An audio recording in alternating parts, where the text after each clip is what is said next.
Can I help you? I'd like to see the man in charge. He's in here.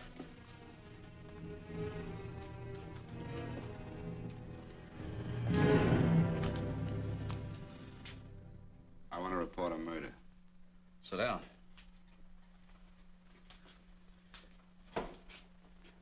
Where was this murder committed? San Francisco, last night. Who was murdered? I was.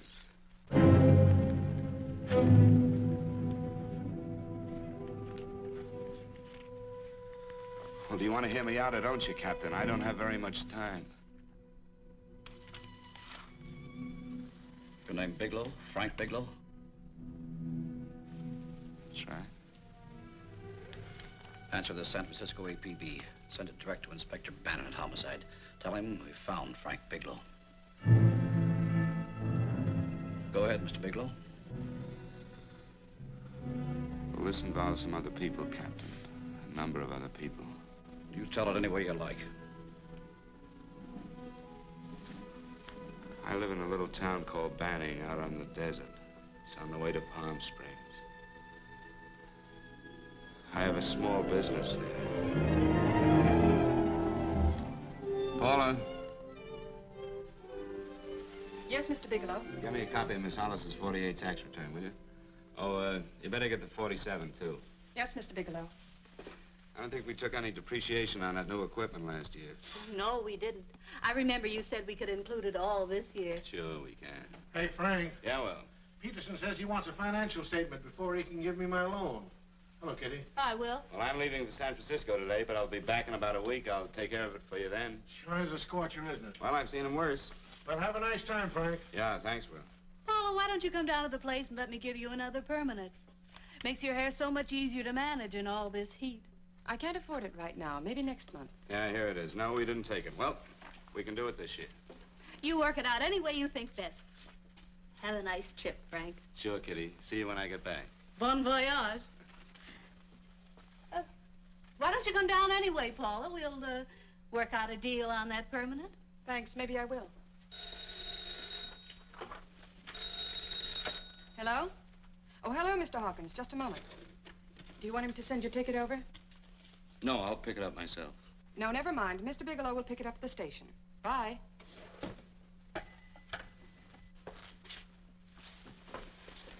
I want to go with you, Frank. Now, Paul, I'm just going on a little vacation. You know that? You want to go without me, don't you? Be gone just a week. And I suppose you've just made up your mind to take this little vacation at 9 o'clock this morning? No, Paul. I meant to tell you about it a few days ago. I guess I forgot. Oh, you forgot. Paula, don't be like that. Don't be like what?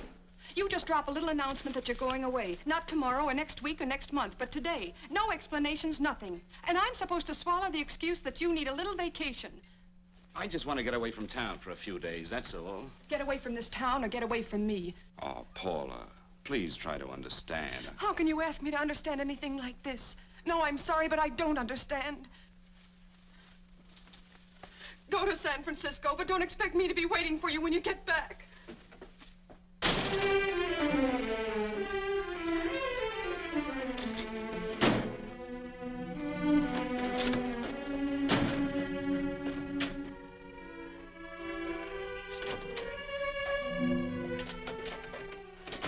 Paula, please, Paula.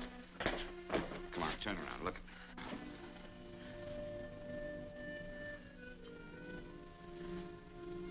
Come here. Why do you do this to me, Frank? Why can't you be honest with me? As honest as I am with you? Do you have to go? I have to go, Paula. I know what I'm doing. All right, go. Go anywhere you like. You can go to blazes for all I care. Paula?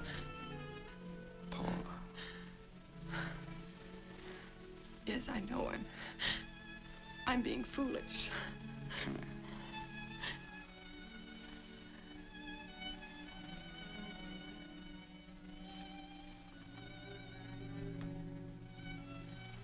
Come on, fix your face. We'll go down to Eddie's and have a drink. All right, why not?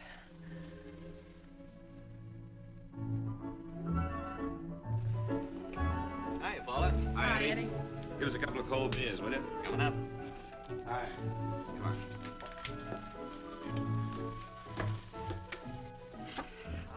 relief. This air conditioning feels good. I sure wish we had it in the office. It'd make working a pleasure. Well, if it stays this hot, don't bother going in the rest of the week. I win 2 races today. How many did you lose? And you would have to ask that. Kind of early for you two, ain't it? Too hot to work. That's what I like to hear.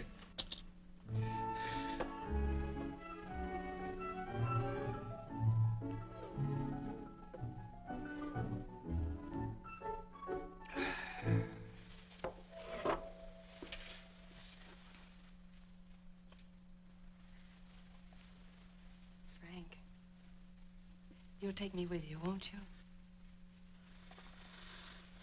You will, won't you? Or am I crowding you? What do you mean, crowding me? Maybe you do need this week away alone. Maybe we both do. I know what's going on inside of you, Frank. You're just like any other man, only a little more so. You have a feeling of being trapped, hemmed in, and you don't know whether or not you like it. Look, Paula, I'm going to be honest with you. I care too much for you not to be honest with you. I'm as much concerned for your happiness as I am for my own. I know you've had one bad experience, Frank. I know all about it. But you don't know what it can do to 2 people, Paula. And the woman always gets hurt more than the man. I don't want you to get hurt, darling. More than anything in the world, I don't want you to get hurt.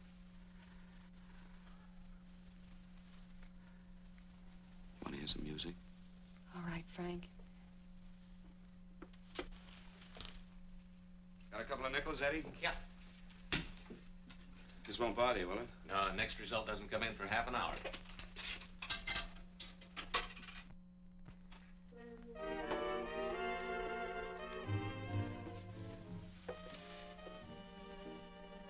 I thought that by now we'd be married. No, I'm not going to crowd you anymore, Frank.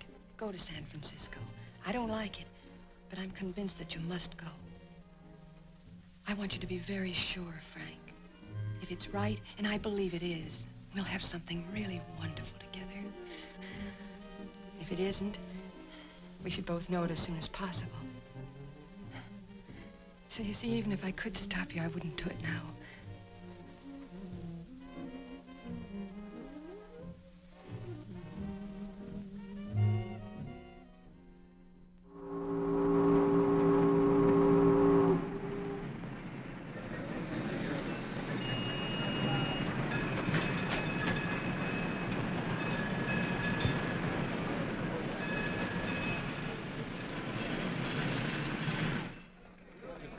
Yes, sir. My name is Bigelow. I have a reservation. Yes, sir.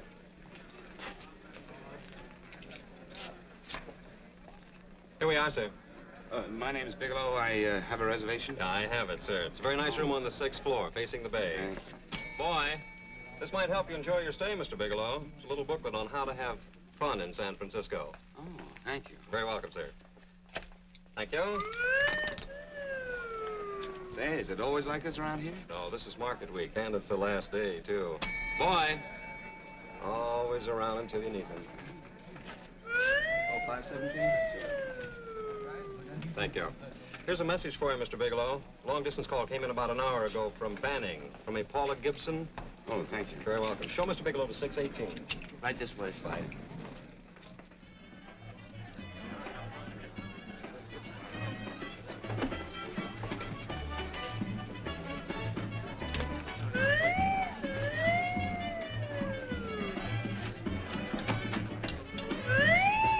Right this way, Mr. Bigelow.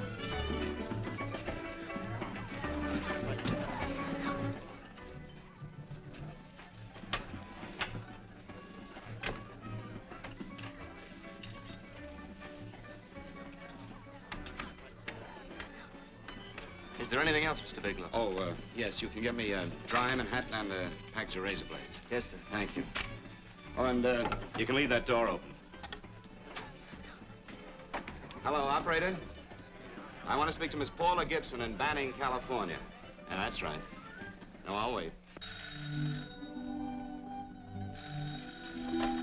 Hello? Hello, Paula. Oh, hello, Frank. How was the trip? Fine, just fine. Having a miserable time, I hope. Well, I don't know. I just got in. What was that?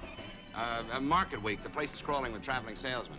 You know, Charlie Anderson found out that you went away, and he asked me to go out with him. Oh, really? How did he make out? I'm considering it. Is that what you called to tell me?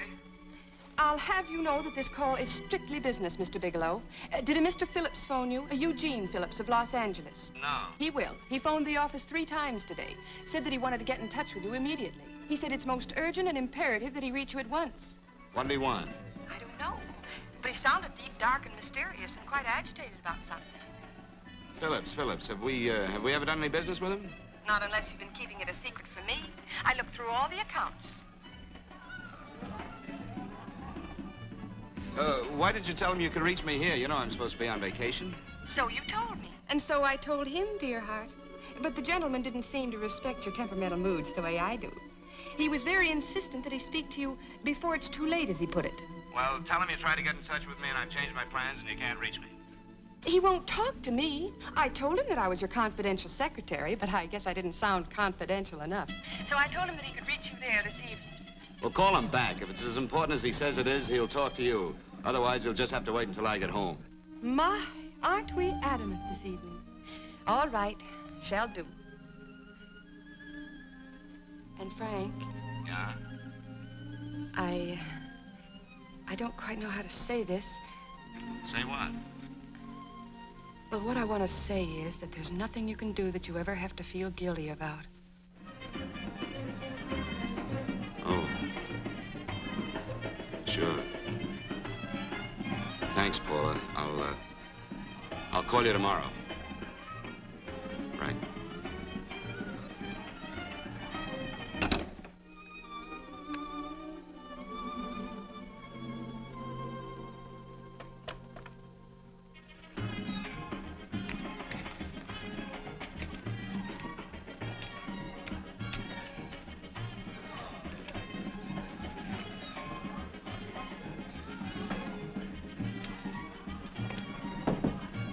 Oh, just put it there, please.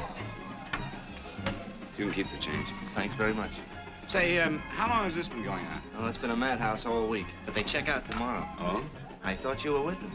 No, I'm just here on a vacation. Why does everybody come to San Francisco and tear loose? Excuse me.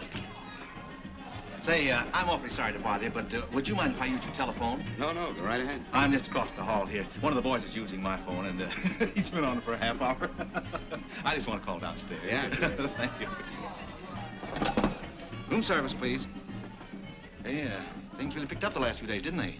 You right up much business? Well, I'm not here on business. Oh, hello, room service?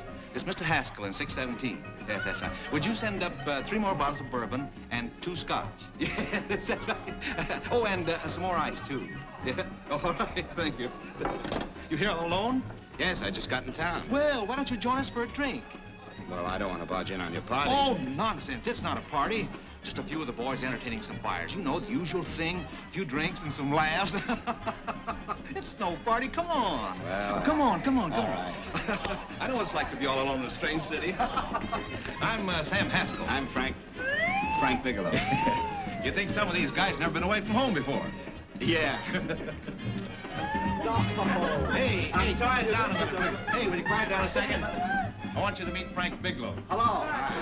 This is Jane Carlisle. Hello. Bill Welch. How are you, Mr. Wells? Glad to know you, Bigelow. Jane's the prettiest buyer in San Francisco. Oh, hey, I resent that. You don't think I believe him, Elaine? Well, he spreads that from coast to coast. Oh, gee. But it's good for my morale anyway. I'm George Cantwell. Glad to know you, Mr. Bigelow. Bigelow, yes. Right on much business? He's not here on business. Oh?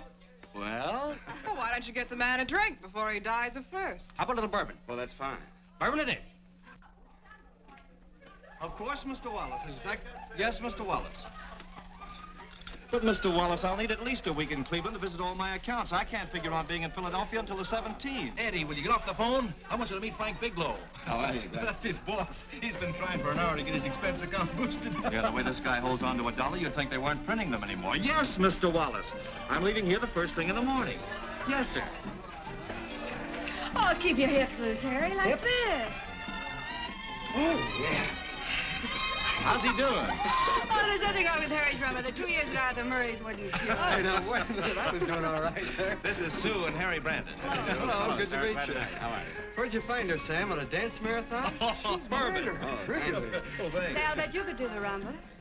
Well, a little, but I'm kind of rusty. Anything would be an improvement after Harry. Oh, how do you like that? Well, here goes. Hey, you're good. Oh, my wife, she's a good dancer, isn't she, Bigelow? Oh, yeah. Hey, fellas, I thought you were going to show us a good time tonight. Is this doing the town? That's right. We practically bankrupt our stores to buy everything you've got. Then you keep us in this hotel room. I agree. This is my last night to howl before I go back to being a dutiful housewife.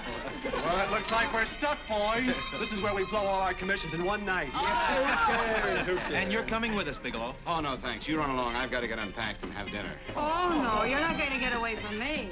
Now that I found a man who can dance, I'm going to hang on to it.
Place you got here. Wait till they hit the pitch in about an hour. That's when they really go out of their minds.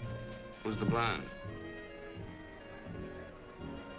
Oh, she's one of the chicks that hangs around here. She's jive crazy. Come again? Oh, you ain't hip, pal. Jive crazy means that she goes for this stuff. Just between you and me, I don't get it either, but I gotta listen to it. They're all connoisseurs, music lovers. Me, I like Guy Lombardo. What's the matter with him? Oh, he's flipped. The music's driving him crazy. Come down, Jack. Oh, don't buy me, man. I'm being light. Is the blonde alone? Oh, sure, society. She always comes in alone. Drives a big convertible, wears a mink coat, but knows everybody. But she always comes in alone. Thank you. I wanted to kiss you. I tried to... Give me another blast, Leo. What's your story, Jeannie? Easy.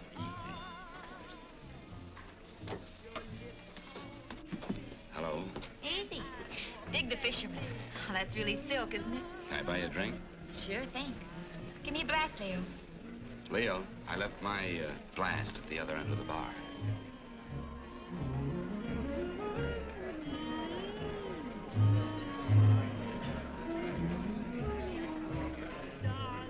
My name's Jeannie. What's yours? Frank? I've never seen you here before, Frank. Well, I've never been here before.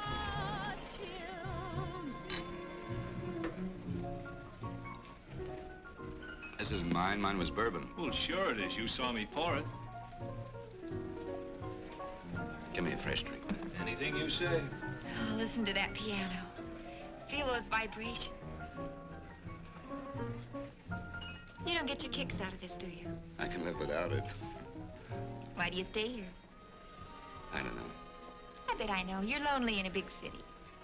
Why, you don't have to go into a routine with me. I like good company, too.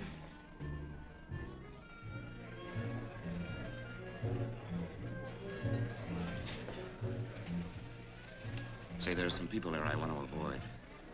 Couldn't we get out of here? Let me think about it. Oh, come on. How about going somewhere else, then? Why don't you meet me later? Okay. Where? I tried to forget you, but you whispered, darling, I love. Call me at that number later. It's my next stop. They've got a band there that'll really send you. See you, Jeannie. Easy.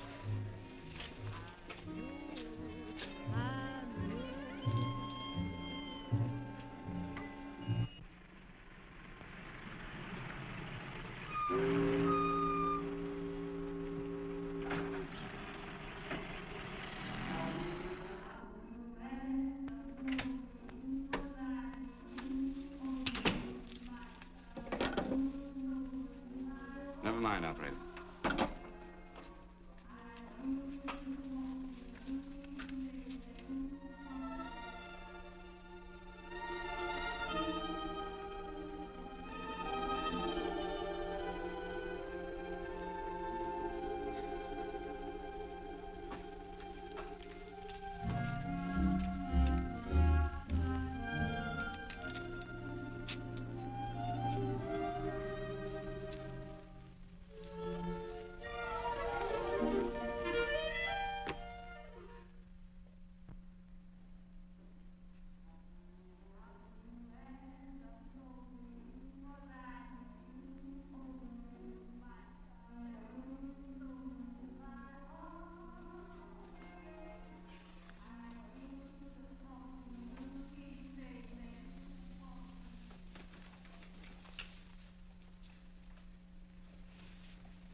Room service, please. Come in.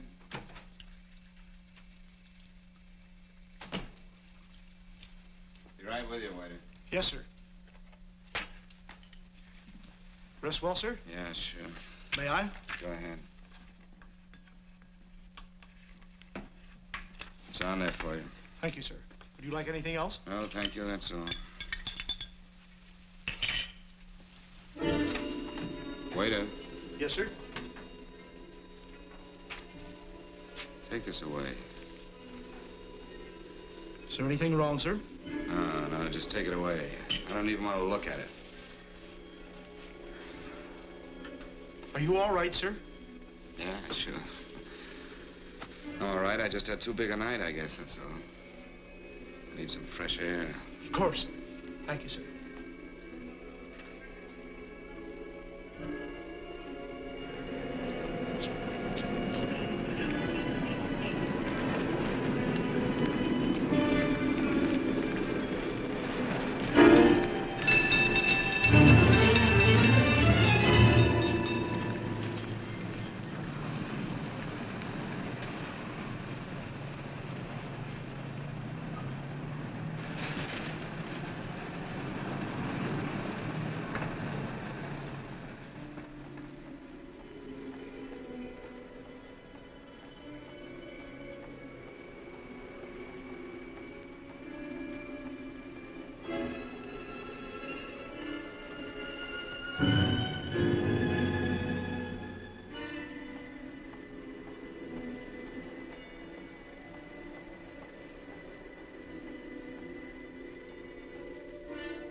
Lungs in good condition. Blood pressure normal. Heart fine. Well, it's a good thing everybody isn't like you, Mr. Bigelow. Put us doctors out of business. I'm glad to hear it, Doctor. I was a little worried. Don't let a little bellyache worry you. Could be just a change of climate. Well, it isn't exactly an ache, Doctor. It's kind of hard to describe the feeling. Maybe it was the drinks I had last night. I might have mixed them too much, huh? Let's have another look at that throat. You may finish dressing now, Mr. Bigelow. I want to get the results of those tests we took. Thank you, Doctor.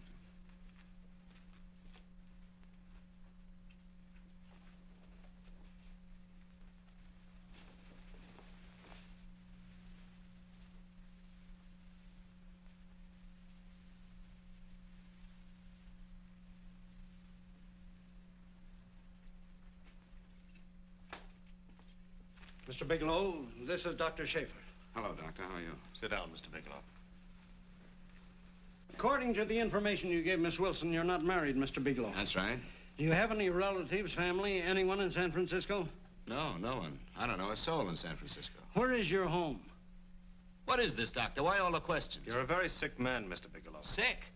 But you told me I was in good shape. Yes, I know. But my preliminary examination didn't reveal your true condition. You sound as if it's pretty serious, Doctor. It's extremely serious. I want you to understand that we wouldn't tell you something like this unless we were absolutely certain. Well, of course, of course. You must steel yourself for a shock, Mr. Bigelow. Well, go on, Doctor. What is it you're trying to tell me? Our tests reveal the presence in your body of a luminous toxic matter. What is that exactly? A poison that attacks the vital organs. Poison? We have no alternative but to tell you this. Your system has already absorbed sufficient toxin to prove fatal. I wish there was something that we could do. What do you mean, wish? You mean there's nothing? There is nothing anyone can do. This is one of the few poisons of its type for which there is no antidote. Well, this is fantastic. This is the most ridiculous thing. You don't have very long. What do you mean? A day, possibly a week, 2 weeks at the outside. It's hard to say exactly. Well, this is impossible. I don't believe it. You've made a mistake. That's it. It could be a mistake, couldn't it? You have made a mistake, haven't you? Answer me. Dr. Schaefer is an authority on toxicology. Been no mistake, Mr. Bigelow. Do you realize what you're saying? Well, you're telling me that I'm dead. Do you think you can explain my life away in just a few words? Why, I don't even know who you are. Why should I believe you? You must calm yourself, Mr. Bigelow. We want to offer you every assistance that we... Assistance? Who wants your assistance? Who wants anything from you? You're nothing but a couple of phonies. Why, I think you're crazy. That's it. You're crazy. The both of you. You're crazy.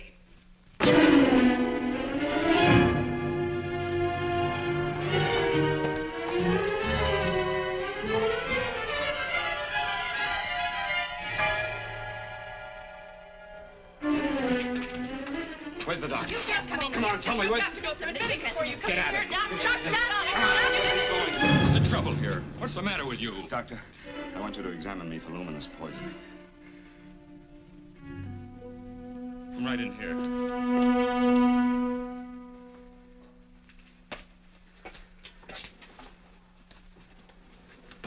Yeah, you've got it all right. Your system has already absorbed it. Are you sure, Doctor? Are you absolutely certain? Couldn't there be some mistake?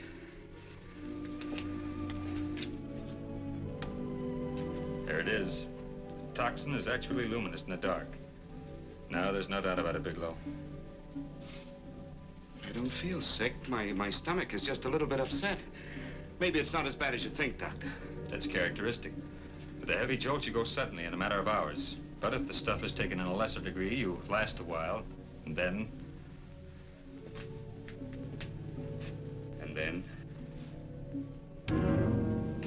Give it to me straight, Doctor.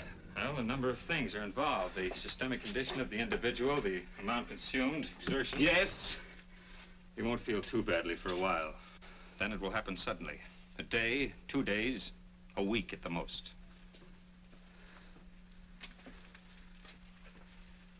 A day? 2 days? There's nothing that can be done now. If it had been caught in time, your stomach could have been washed out. But you've had it in you for some time now. For at least 12 hours, haven't you, Bigelow? I don't know.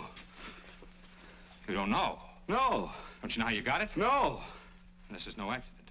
Somebody knew how to handle that stuff. That wax is tasteless and odorless. And the amount of alcohol in your body, you must have got it in liquor. I was drinking last night. I'll arrange for your admission to the hospital immediately. Of course, I'll have to notify the police. This is a case for homicide. Homicide? I don't think you fully understand, Bigelow. You've been murdered.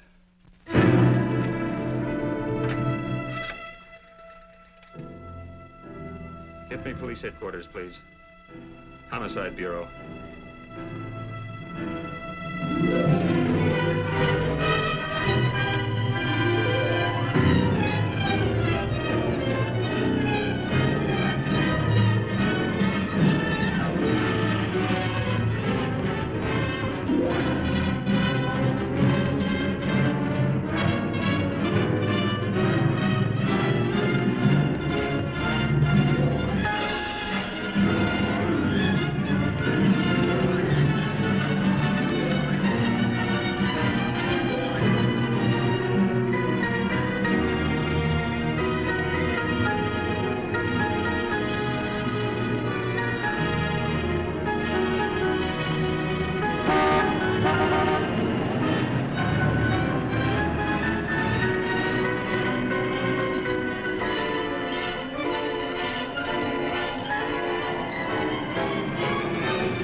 Open up. Open this door, I tell you. Open it up or I'll break it down. Where are those men? Where are those men who were here last night? I don't know. There are no men here.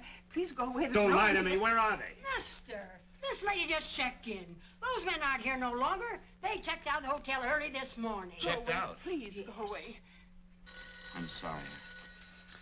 I'm terribly sorry.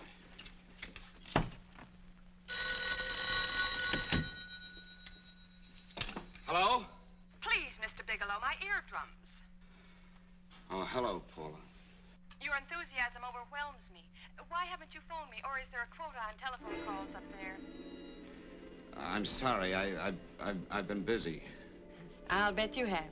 Visiting the museums, no doubt. What's happening up there that's exciting or different?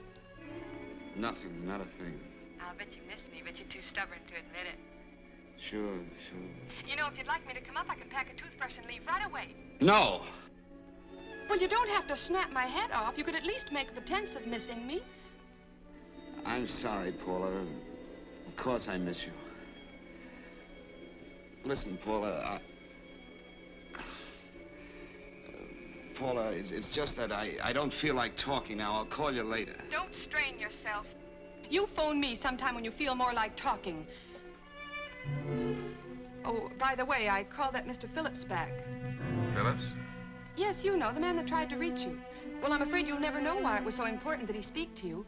His office said he died yesterday. Frank, are you there? Did you hear me? Died? When? Yesterday. So you won't have to bother your little head about him anymore. You can just go ahead and have fun. Paula, what did he die from? Do you know? I suppose he died from whatever people usually die from. Well, didn't they tell you? Don't you know? What are you getting so excited about? You said you didn't even know the man. Listen, where's his office located? What difference does it make? You can't talk to him now. I told you the man's dead. Paula, will you stop talking so much and tell me where his office is? All right. It's the Phillips Importing and Exporting Company, Bradbury Building, Los Angeles. Bradbury Building, Los Angeles. That's right. Say, this is really a switch. Listen, if you want to reach me, I'll be in Los Angeles. Are you out of your mind? I'm sorry, Paula. I've got to hurry. Wait a minute. Where in Los Angeles? The Allison Hotel. Goodbye, Paula.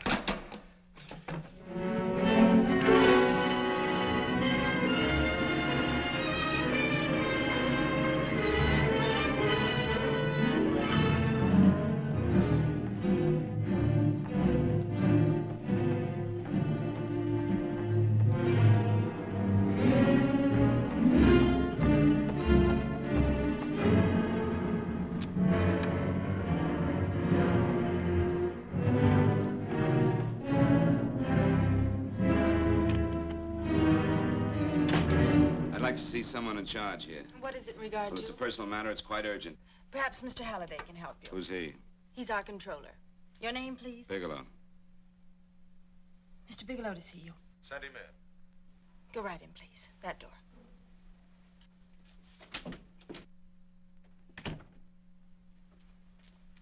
Mr. Bigelow? How are you, Mr. Halliday? What can I do for you? Well, Mr. Phillips phoned my office several times yesterday. I'd like to find out what it's all about. You know Mr. Phillips died yesterday? Yes, I know. Well, I don't understand. If he phoned you, didn't he tell you what it was about? Well, he didn't speak to me. I wasn't in my office at the time, and he wouldn't tell my secretary. Well, I'm afraid I can't be of much help, Mr. Bigelow. I've no idea why Mr. Phillips tried to reach you. I'm sorry you had to make the trip for nothing. How do you know I made a trip?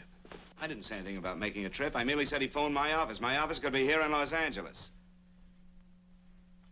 Miss Foster. Yes? Didn't you mention something yesterday about Mr. Phillips speaking with Mr. Bigelow in San Francisco? I said that he had phoned Mr. Bigelow's office in Banning, but that Mr. Bigelow was staying at the St. Francis Hotel in San Francisco. I'm sorry you misunderstood me. Do you know why Mr. Phillips called? No, I don't. All right, thank you, Miss Foster. You can understand that we've been somewhat upset around here. Now, if you don't mind,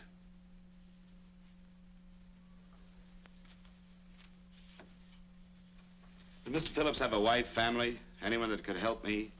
you can't intrude on people at a time like this just to satisfy some curiosity. It isn't just curiosity. Then I suggest you wait a week or so. I can't wait. Well, I'm sorry you'll have to. Well, there's always a phone book.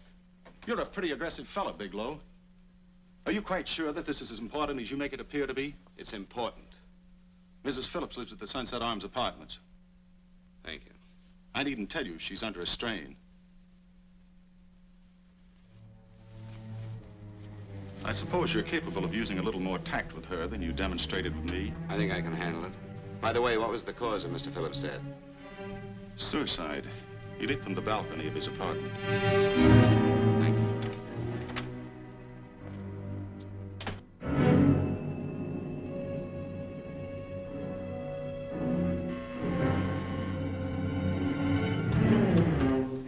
Come in, Mr. Bigelow.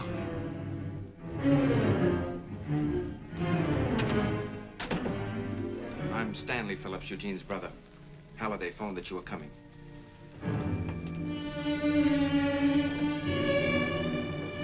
This is my sister-in-law, Mrs. Phillips.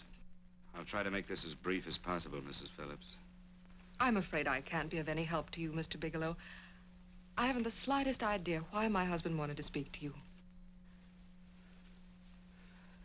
Well, I guess Halliday covered just about everything. Did your husband ever mention anything about me, Mrs. Phillips? Anything at all? No, I can't recall Eugene ever having mentioned your name.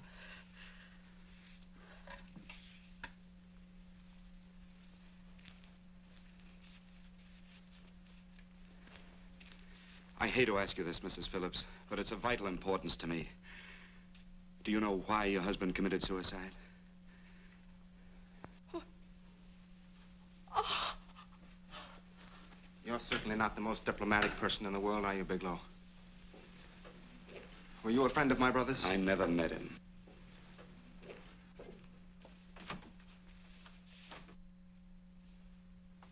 My brother was in a jam, a pretty bad jam. He was arrested 2 days ago. He sold some iridium to a dealer by the name of Majak. It's a very rare metal, very costly. Anyway, the iridium turned out to be stolen. He was released on bail yesterday, but he faced a pretty stiff prison term. Men have committed suicide for less. Yes, I know. That's how the police feel about it. What puzzles me, though, is this crooked deal. Knowing Eugene, you wouldn't say he's the type of man to be mixed up in anything like that, now would you? I told you I never met him. That's right, so you did. Now, what's this all got to do with you, Bigelow? I don't know. Let's complain with each other, Bigelow. Surely you must have some idea why my brother was so desperate to contact you. I have no idea. That's odd. Then how could it be of such vital importance to you? Well, you seem to know the answer to everything else. Maybe you know the answer to that one, too.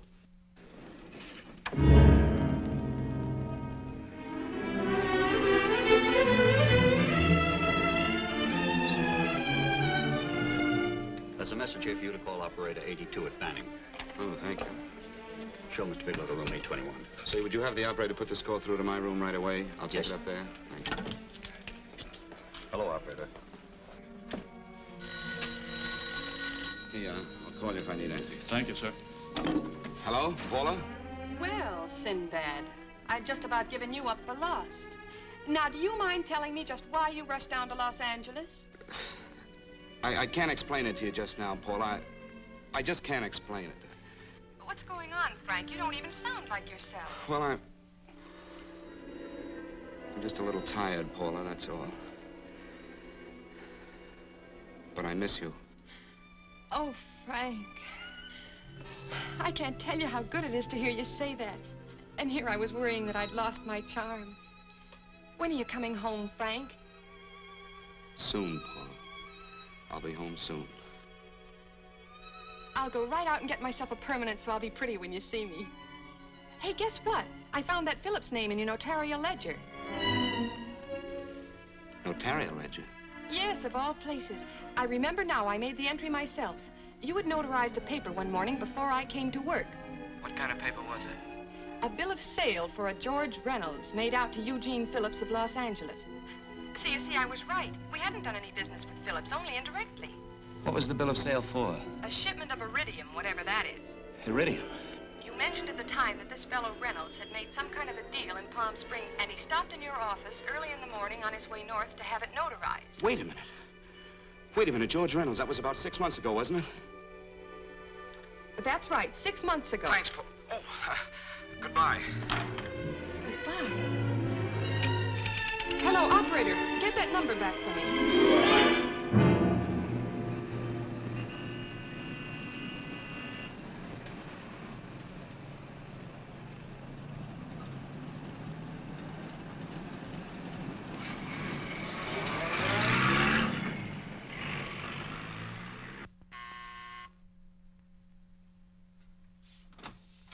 I've got to talk to you, Mrs. Phillips.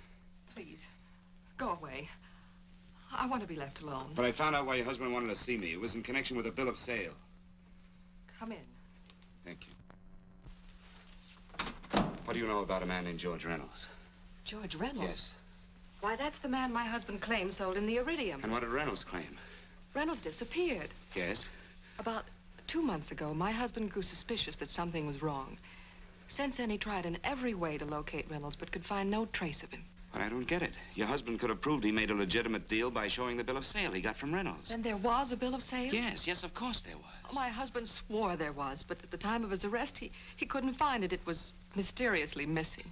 Well, then, if your husband could have shown proof, it would have been George Reynolds who would have faced the prison term. Eugene was convinced that Reynolds had stolen the bill of sale. He was the only one who had reason to eliminate evidence of the transaction. Thank you, Mrs. Phillips. Thank you very much. You've been very helpful. Oh, if you'd only come sooner, Mr. Bigelow.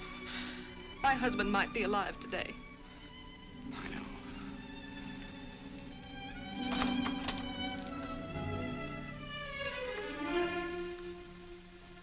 The only only thing that puzzles me, Mrs. Phillips, is that you haven't asked how I knew there was a bill of sale.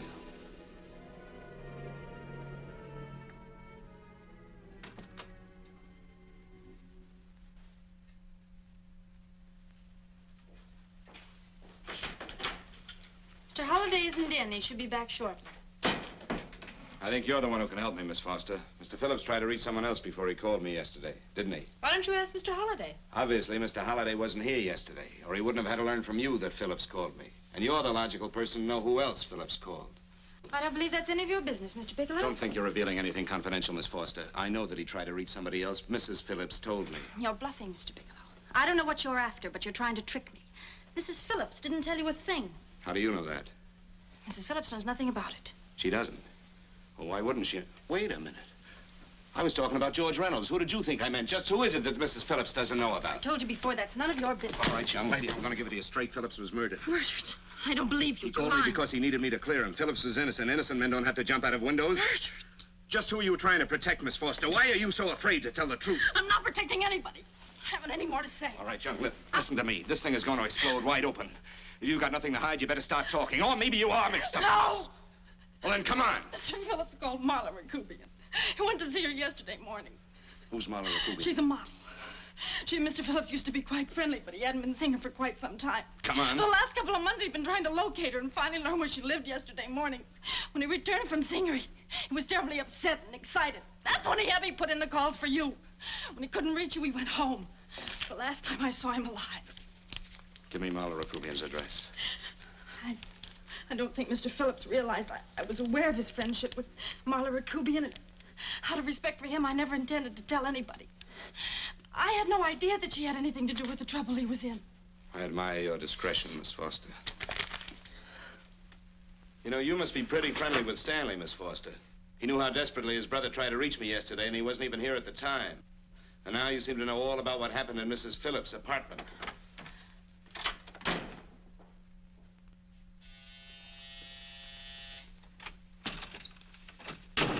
Miss Rakubian? Yes? What do you want? Get out of here or I'll call the police. Go ahead, call him. Well, go ahead, call him. Going on a trip, huh? Yes, going away for the weekend. Sailing for Buenos Aires tomorrow, some weekend.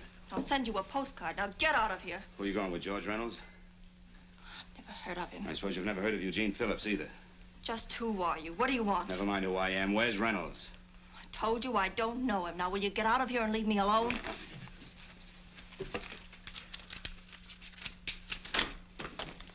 So you never heard of George Reynolds, huh? And don't try to tell me that this isn't him because I've seen him. If you think you can scare me, you're crazy. Look, I know that Phillips came here yesterday. And right after he left, he was pushed out of a 6-story window. Pushed? Phillips committed suicide. Your playmate Reynolds murdered Phillips. Then he went up to San Francisco to get me. Because I knew about a certain bill of sale. I don't know what you're talking about. You're in this right up to your pretty little neck. I'm not mixed up in anything. Get your hands up. Drop that picture on the couch. Turn around. Don't get any ideas because I'm not afraid to use this. Give me your wallet.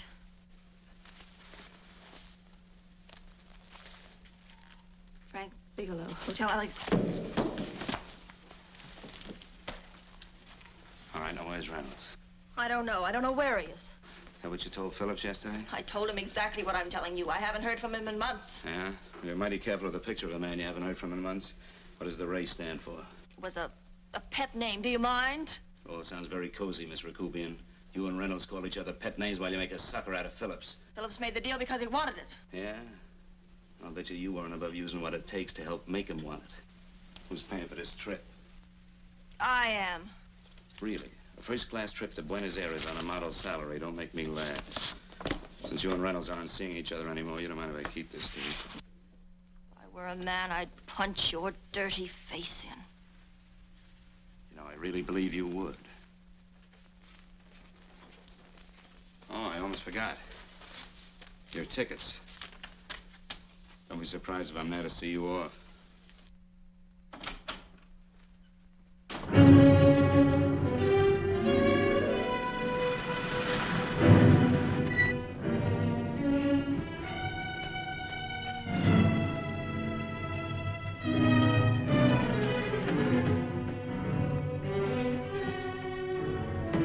Angelo. Angelo!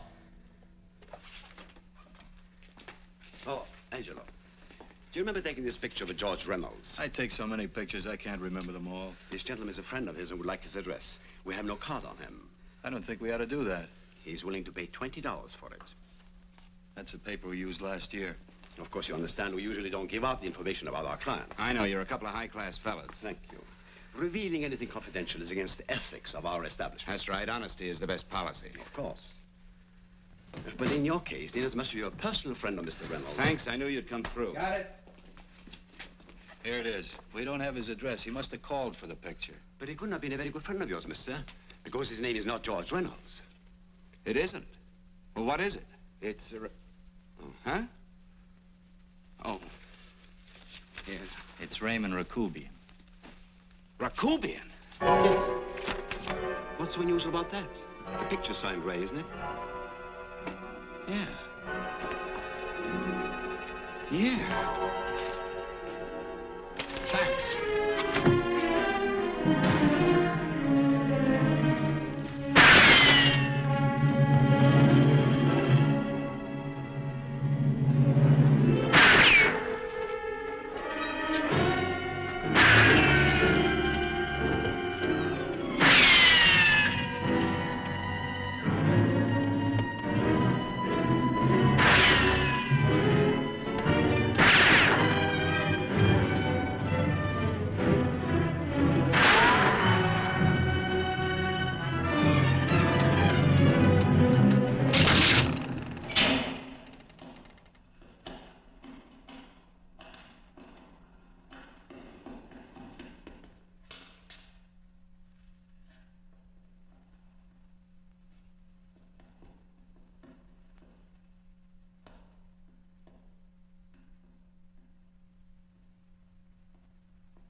Your lips called me baby, then I thought that maybe love.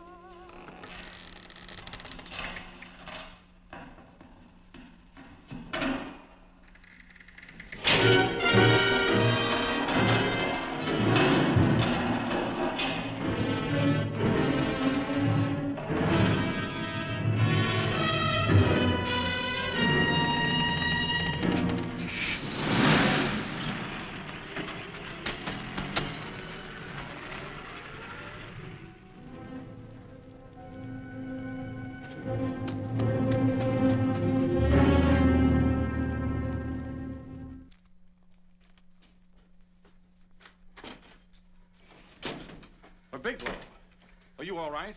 Can I get you anything? No, thanks. Do you know this man? No. No, I don't think so. Are you sure you've never seen him? I'm quite sure. Does the name Raymond Rakubian mean anything to you? No, I never heard of him. Why? He also uses the name George Reynolds. This is Reynolds? That's right. Well, where can we find him? That's what I want to know. Tell me something, Halliday. You're the controller here.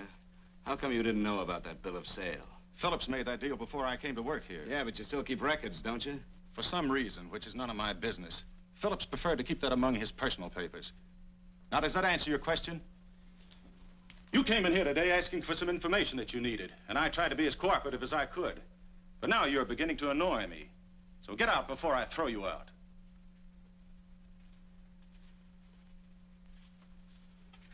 You know, you really frighten me.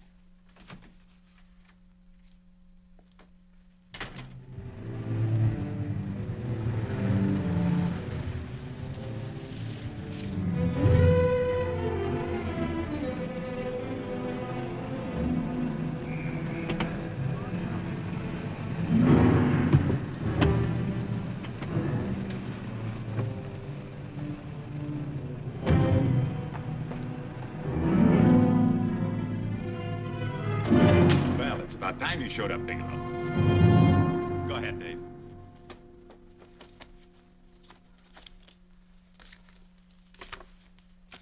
Real cute, ain't you, Bigelow? Just real cute. Paula didn't lose much time getting a hold of you guys, did she? Shut up. Let's go, Bigelow. Look at him. He can't take it. Soft in the belly. You do that again and I'll kick your face. Lay off, Chester. Cut it out. Shut up! Who asked you? Better let him answer. The clerk might know he's in. Go ahead, Bigelow.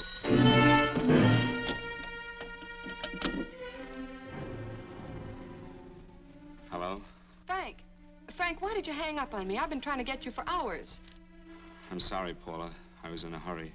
Well, don't be in such a hurry this time. You didn't give me a chance to finish what I had to say. I wanted to tell you that McGowan was in hollering his head off because you didn't go over the books. Tell McGowan to get another auditor. Sure. Sure, I'll just do that little thing and lose the best paying account we've got. Do as I tell you, Paula. Frank, are you drunk? Paula, how much we got in the bank? About $2,200. Draw it out tomorrow. Sure. Then what do? Skip town without paying our bills? Forget the bills. You know that coat you always wanted? Buy it. You are drunk. You know, if I didn't have such a good character, I'd be tempted to take advantage of your intoxicated state, Mr. Bigelow. I'm not drunk, Paula. Well, then don't tell me that one day away from me can affect you this way. Cut it short. Paula, Yes? I'm sorry I left you. I never realized how much I love you. But I know it now. Oh, Frank, darling, I love you too so very much. Please come home. I miss you terribly. I said cut it short. I'd just love to let you have it, Bigelow. Let's go, Chester. This guy's kept us waiting long enough now. Walk in front of me, Bigelow. And keep your mouth shut. If you so much as look cross-eyed at anybody, I'll blow the back of your skull out.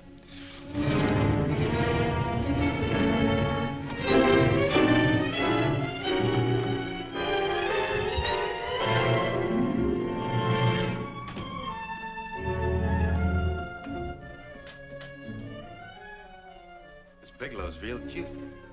He wanted to get tough with Chester. He don't know Chester.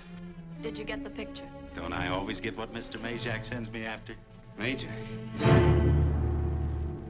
That's right. I'm the dealer who bought the iridium from Phillips. I get it. You have Rakubian unload stolen stuff on Phillips with the help of Marla here, and then you buy it back from him. Oh, you certainly made a sucker out of Phillips. What is it, Mr. Bigelow? Exactly what is on your mind? I'm looking for Raymond Rakubian. Why? Well, now, Marla here has told you everything else. I'm sure she must have told you that, too. You don't expect me to believe this conversation. So, what is on your mind? I mean, underneath. You forced your way into my affairs, and now I want to know why. I just told you. I'm looking for Raymond Rakubian. Don't get cute. I'm just itching to work you over. Soft in the belly. Can't take it. See what I tell you?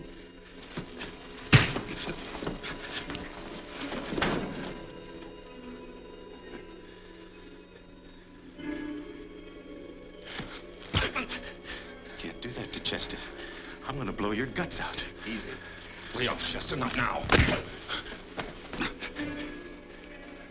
Look at him.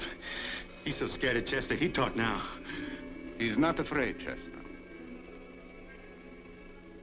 You can tell from a man's eyes when he is afraid. Look at his eyes.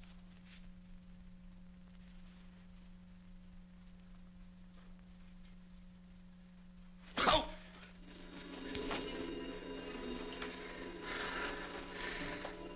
I'm telling you, Majak, you better keep him away from me or he's really gonna have to use that gun. Go away, Chester, please. Do what I tell you, my boy. Please. And help Dave.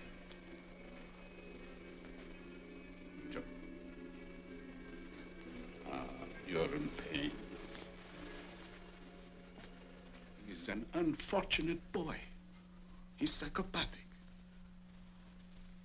He's unhappy unless he gives pain. He likes to see blood. Come with me, Mr. Bigelow.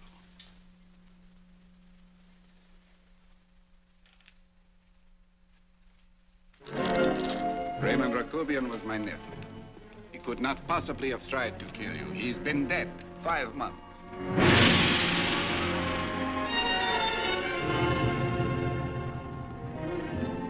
I'm afraid you have been sidetracked. Provided it is true that somebody made an attempt on your life. Somebody made an attempt again today. I had no reason to kill you, believe me. What do you mean you had no reason? I notarized a certain bill of sale. You notarized the bill of sale for Reynolds, not Rakubian. What I told you was true. I had no reason to kill you. That's a closet, Mr. Bigelow. And under other circumstances, you could go home now. But now you present a problem. You know too much, and I am in danger. Chester! Suppose I were able to prove to you that I only want to find the person who tried to kill me, and I won't cause you any trouble. You know I can go to jail for 10 years for this little business. 10 years. At my age, that's my life. That means my entire life. With my life, I do not take chances. I am sorry, believe me. You want Joe to go with you? No. Just Bigelow and me. And baby makes 3. But Majak. Goodbye, Mr. Bigelow, and forgive me. Let's go, Bigelow. I guess you won't be there to see me off.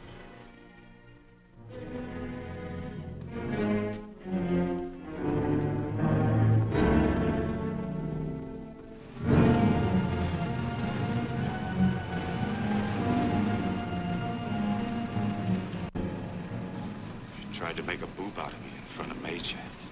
You shouldn't have done that, Bigelow. I don't like that. I'm going to enjoy this, Bigelow. I've done jobs like this before. I knocked off guys I could like. But I don't like you, Bigelow. I never liked that puss of yours from the minute I seen it. Yeah. I'm going to enjoy this.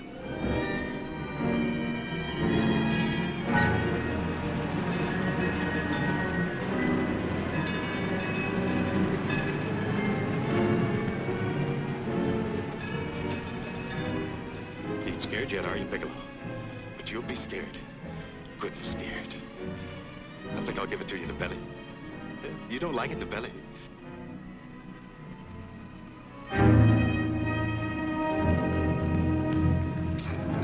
Good. Try it. I'd just love you to try it, Bigelow. Why don't you try it? Go ahead.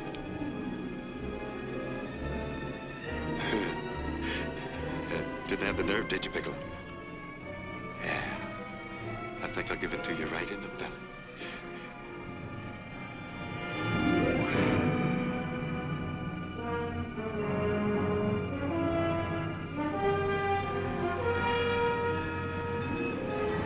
It takes longer when you get it in the belly. It's nice and slow. That's the way I want to see you go, Bigelow. Nice and slow.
all right? Yes, I'm all right, Paula, but what are you doing here? How did you get here? Freddie Ross flew me down. I had to come. I had to see you. You shouldn't have come, Paula. You shouldn't have. What is it, Frank? You're in some kind of trouble. I know it. Look at you. You're a sight. Your clothes look as if you've slept in them. Are you ill? You are. You're feverish. I'm all right, Paula, and I'm not in any trouble, believe me. You're lying, Frank. Right after I spoke to you, I got a phone call from the San Francisco police. They asked if I knew where you were. You didn't tell them anything, did you? Of course not. It was the homicide detective that called. What is it, Frank?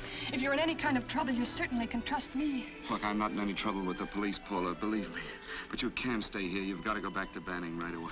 No, I won't go, Frank. I won't. I'm staying here with you. Paula, it's better that you go back, believe me. Why? What's this all about? What have you got to do with this Phillips and Reynolds? Phillips was murdered. What could that possibly have to do with you? All you did was notarize a paper. You've notarized hundreds of papers. I know. All I did was notarize one little paper out of hundreds. Frank, you frighten me. You don't even act like yourself. I know that you're in trouble, that something is wrong, that you're in serious trouble. You frighten me, Frank. Oh, don't be frightened, Paula. Don't ever be frightened of anything again. Will you promise me that? I love you so much, darling, more than you seem able to understand. Oh. I never really knew happiness until I loved you. Sometimes when I used to be afraid that you weren't sure how you felt, I tried to hold back, but I couldn't. Losing you would have been losing everything. There would have been nothing left. Don't, Paula, don't. Now I'm afraid again. Somehow I feel that I'm going to lose you, but there's nothing I can do about it. I feel so helpless. You're leaving me out of something. Tell me, Frank, what is it? Give me a chance to fight back. Just give me a chance, please. You do love me, don't you? Oh, yes, Paula, I love you. I never was more certain of anything in my life. I wasn't sure before. I was a little blind, I guess, but believe me, I'm sure now. Can you understand that, Paula? I understand. A man can be like that, Paula. Something has to happen. It can be a big thing or a little thing, but it can make him realize how much someone means to him, how much he really loves her. Oh, and I love you, Paula.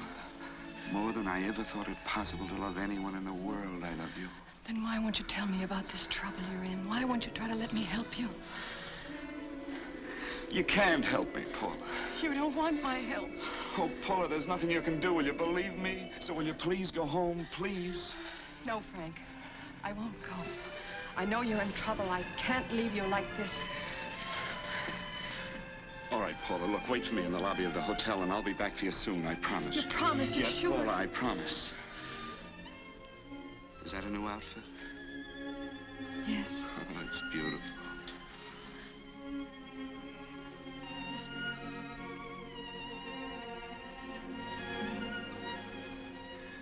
You'll come back to me, won't you, Frank? Yes, Paula, I'll come back, I promise. Please hurry, darling. Oh, I love you. I love you, Paula.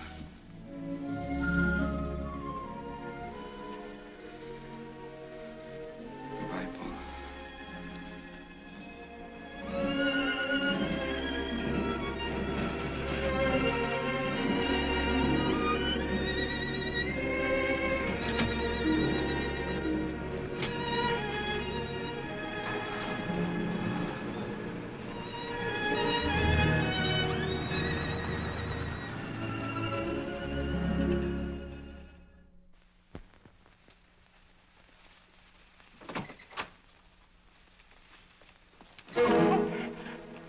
Stanley here? You sure? All right, get in there. I'll get Stanley on the phone. Tell him to come over here right away. Use any excuse you want. What are you going to do? What was Stanley going to do when he used me for a clay pigeon today? I don't know what you're talking about. Don't act innocent with me. I fell for that once. I don't know what you mean. I told you everything you wanted to know this morning. Yeah, you told me just enough so I'd get sidetracked and wouldn't know that Stanley was the one I was after. Stanley?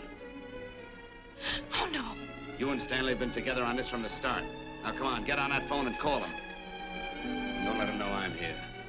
Bigelow.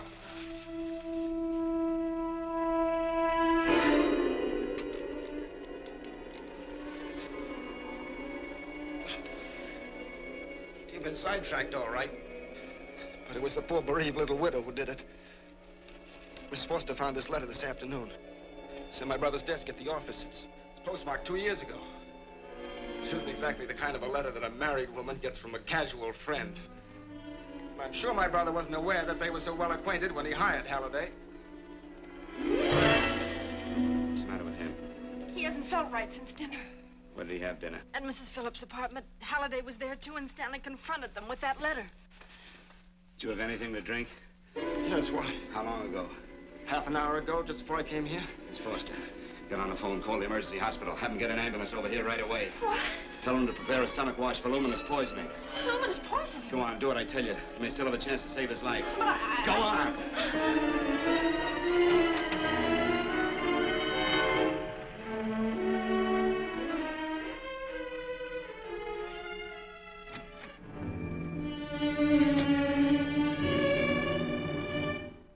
I found George Reynolds, Mrs. Phillips. He's been dead for 5 months. And he didn't steal the bill of sale. No, he didn't. But you could have stolen it. How dare you? You knew who I was when I came here today. But you were surprised to see me alive, weren't you? But I'm not alive, Mrs. Phillips. Sure, I can stand here and talk to you. I can breathe and I can move. But I'm not alive. Because I did take that poison. And nothing can save me. What are you going to do? I tell you now, I have nothing to lose. No, you've got to listen to me. You've got to give me a chance. But I didn't have a chance. It was Halliday. Believe me, it was Halliday. He made me steal the bill of sale. He planned everything. What about this letter? Your husband knew about you and Halliday. He found it only yesterday. He accused Halliday. They fought, and Halliday pushed him over this balcony. And why me? Why did he want to kill me? Because you could have proved there was a bill of sale, that my husband had no reason to commit suicide. Halliday was desperate. After he killed my husband, he found out about the phone calls to you. He thought you spoke to him, that you knew enough to involve him.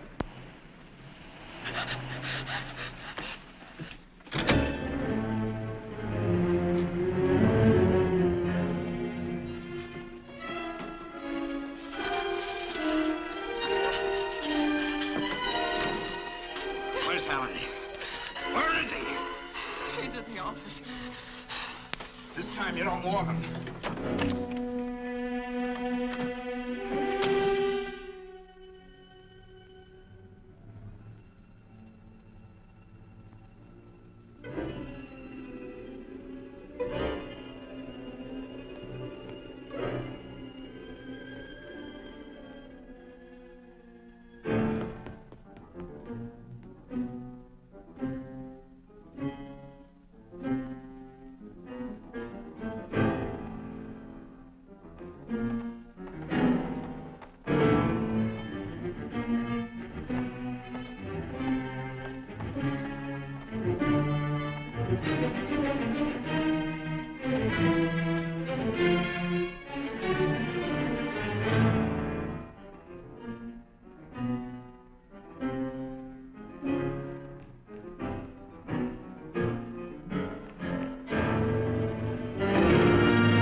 break it up. Move along now. Let's get going. Come on.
All I did was notarize a bill of sale. But that piece of paper could have proven that Phillips didn't commit suicide. He was murdered. And that's why Halliday poisoned me.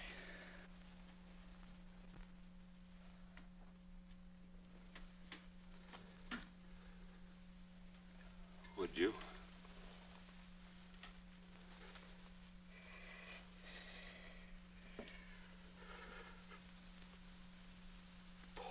Paula.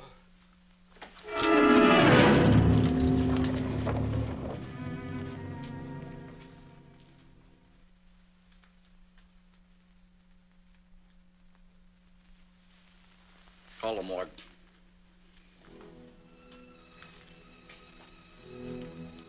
Johnson, you go to the Allison Hotel, find Paula Gibson. Don't tell her anything. I'll break it to her.